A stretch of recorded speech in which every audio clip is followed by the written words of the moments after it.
Hello, good afternoon. Welcome back to my channel.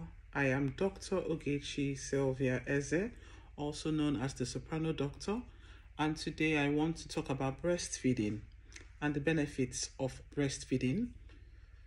Last week was World Breastfeeding Week, and I know there have been so many discussions about the benefits of breastfeeding, and today I want to throw in my own opinions from a medical point of view as well as a social point of view. And after this video, I'm going to do one in Igbo as well, because I always believe in health education for all. So first of all, I'm going to talk about the physiology of breastfeeding, so we can understand why we need to take care of our whole body. Now, breastfeeding is the process by which the female adult human species feeds her infant, her baby, from her mammary glands, from her breasts. The female breast is developed with mammary, with lactational tissue, with glands to be able to secrete milk in the process of lactation, lactogenesis. So genesis is just a production of milk. There are 4 hormones that are involved in the breastfeeding process, but one particularly is directly involved in the milk production. So these hormones are estrogen, progesterone, which are released from the placenta when the woman is pregnant. They help with the thickening of the breast tissue, the proliferation of the tissues that secrete milk. There's also human placental lactogen. The progesterone and estrogen secreted from the placenta, they prevent wastage or secretion of milk before the baby is born. But once the baby is born and the placenta is removed, then the pituitary gland stimulates and produces prolactin. Prolactin is now the hormone that has direct effect on the tissues of the breasts. So it's described as prolactin stimulates milk production during the later stages of pregnancy. So when the baby is born, there is the first milk produced, and that milk is called colostrum. And that is why when the baby is born, we advocate for skin-to-skin contact immediately, where possible, because we know that some deliveries are complicated and it's not possible for the baby to bond with the mother immediately. So we've noticed that if you leave a baby on the mom's tummy after the baby is born, do you know that the baby can find their way to the mom's nipple? The baby will, they don't need to be taught. They will find their way there, latch on, and begin to suckle. And that colostrum is a thick yellow secretion, is very rich in immunoglobulins, very rich in nutrients, very rich in protective factors, which help the baby not just in infancy but also in later life. So colostrum is a thick yellowish fluid rich in immune cells, antibodies, and high in proteins. Okay, so when the baby is delivered and the placenta is removed, the levels of progesterone and estrogen that were previously high because of the placenta, this decrease, and then the milk production ramps up. So after about 2 to 5 days of birth, the breast now starts to produce larger quantities of milk. And this is a different milk from the colostrum. This one contains high fat and lactulose, but less antibodies. So we see why it's important for breastfeeding to be started as soon as possible. As soon as possible. If it's possible for the baby to be latched on to the mom, then let us encourage skin-to-skin contact. But where we can't, as much as possible, maybe after the baby has been cleaned up or after mom has been stabilized, maybe she needs to go back into theater for some procedure, then let us encourage breastfeeding to be started where possible. Because again, some women do not have the ability to breastfeed, and we shouldn't shame them for this. So what I want to focus on is the benefits of breastfeeding. So I said breastfeeding is when you feed your baby breast milk directly from your breast. Some people also describe it as nursing, but I don't like to use the term nursing because nursing is a highly specialized area, subject on its own. So making the decision to breastfeed your baby is a personal matter, and it's one that has a lot of opinions attached to it. For myself, as a general practitioner, I'm an advocate for breastfeeding because of the many benefits associated. Now, there are benefits for the baby, there are benefits for the mom, there are benefits for the family at large, and benefits for the society. How long you decide to feed your baby, it depends on circumstances, even though the WHO says up to 6 months. Some people say you can feed up to 1 year, some even up to 2 years, you know. How do you know your baby is hungry? There are many signs people say, but if your baby is licking their lips, sticking out their tongue, or if the baby is rooting, like moving their mouth towards your chest or towards your breast, looking for the breast, or putting their hand to their mouth, opening their mouth, being quite fussy, or sucking on things. Now, what are the benefits of breastfeeding for the baby? Breastfeeding, breast milk produces the ideal nutrition for the baby. We call it the complete food. It has the perfect mix of vitamins, of proteins, of fat, and everything that your baby needs to grow. And it is provided in a form that is easily digested for the infant. So that's for nutrition. 2, it contains high doses of antibodies, which prevents infection, which boosts your baby's immunity. And we've also found out, like I said earlier, it prevents chronic diseases down the line. Okay? Babies who have been fed exclusively for the first 6 months of their life without any formula have been found to have fewer respiratory tract infections, fewer bouts of diarrhea. They also have fewer hospitalizations and fewer trips to the doctor. So that's about the immunity. Number 3, breastfeeding has been found to be linked to higher IQ scores in children later in life. So that's number 3. Number 4, it improves bonding between mother and baby. So you will be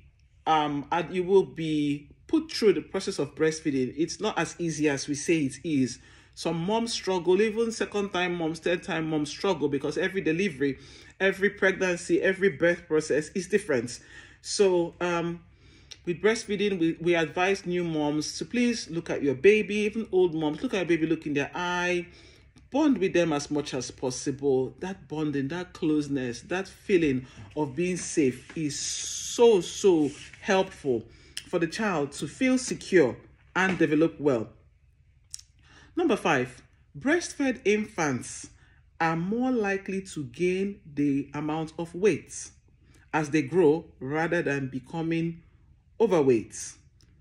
Benefit number 6, breastfeeding has been found to prevent sudden infant death syndrome, which is a poorly explained phenomenon that happens in children, just the sudden death. Benefit number 7, it lowers the risk of diabetes, of obesity, and even though more research is needed in this area, some say reduces the risk of cancers. Now, what are the benefits for the mom? Because there's also benefits for the mom. With breastfeeding, you burn calories. We found that it helps moms to lose weight so that you can lose your pregnancy weight faster. Number 2, it helps to release oxytocin. This is a hormone that helps to reduce the uterine size so that the uterus contracts back to the size it was before pregnancy. And then if you breastfeed for up to 1 year or 2 years, it reduces your risks of ovarian cancer, studies have found. It may also reduce your risk of osteoporosis, which is thinning of the bones. It also gives you time to relax and bond with your baby. So, how are ways we can support moms to breastfeed? We need to remove the stigma associated with breastfeeding. These are primal behaviors. Humans are not the only mammals that breastfeed their babies. So it's funny in our society how we are more acceptable of breasts on display. But when moms are breastfeeding their babies, there is this averseness to it. We shouldn't stigmatize moms. Babies are hungry. Babies need to be fed. Yes, I understand, because it's a breast, women can use shawls to cover their babies. But please, if you're using shawls, do not suffocate the baby. Let the baby breathe. Please, let the baby breathe, because the airway and the food pipe of babies are close together. So sometimes when they are sucking, they are also trying to breathe at the same time. So you now come and cover the baby again with a cloth and they can't breathe. They'll just be sweating and they won't enjoy the experience. Number 2, apart from removing the stigma, workplaces. Is one thing to say, oh, have your maternity leave and come back to work, but moms will still want to breastfeed their babies. Is it possible to have breastfeeding rooms? I work in the UK, and I'm not saying in the workplace, maybe in public spaces. If moms take their babies out to shopping malls, there are rooms where they can change, nappy changing rooms. The same way, working women and working mothers, some are breastfeeding. It's one thing to say, oh, breastfeed your babies, but how are we encouraging them? And we have rooms where they can have their privacy, that will be fine.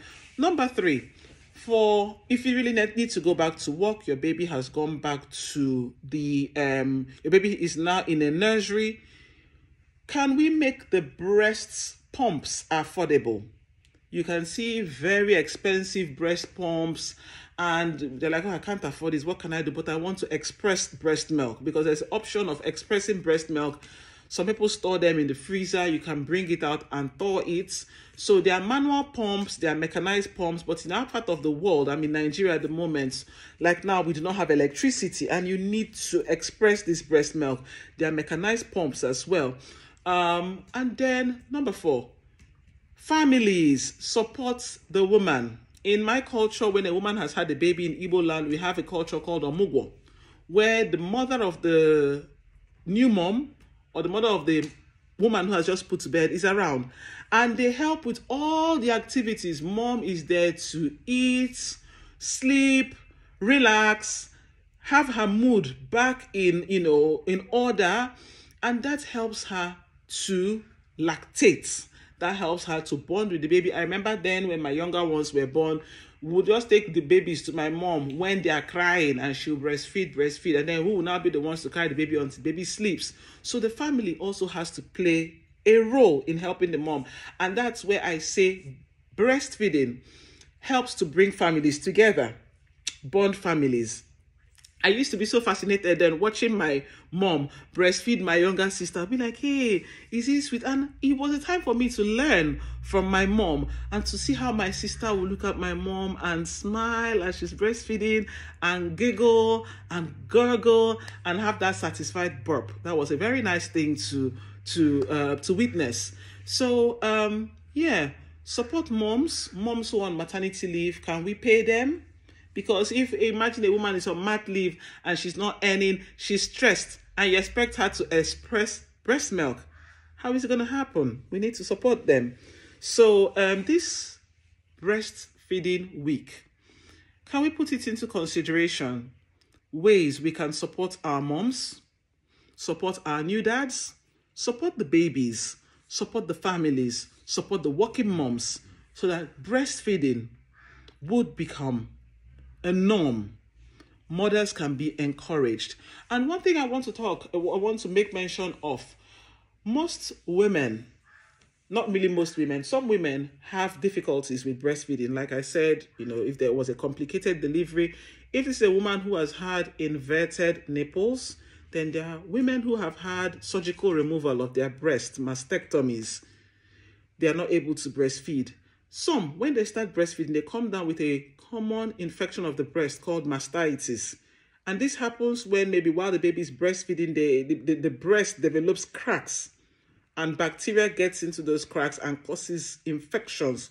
Sometimes these women come with breasts that are like twice the size of the other one, red, hot, engorged veins. We give antibiotics. Antibiotics are safe in pregnancy.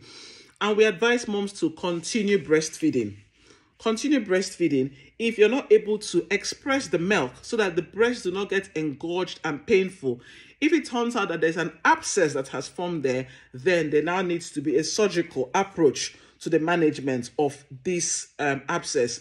If you have discovered you've got a breast infection, mastitis while breastfeeding, please don't say you manage it at home. If it's getting out of hand, please see your doctor so that it can be managed as soon as possible. Some women have come down with sepsis, which even worsens the process of, the postpartum period, which is what we do not want. If you have any concerns, any questions about breastfeeding, put them in the discussion box below and we'll take it from there. Thank you very much. Bye.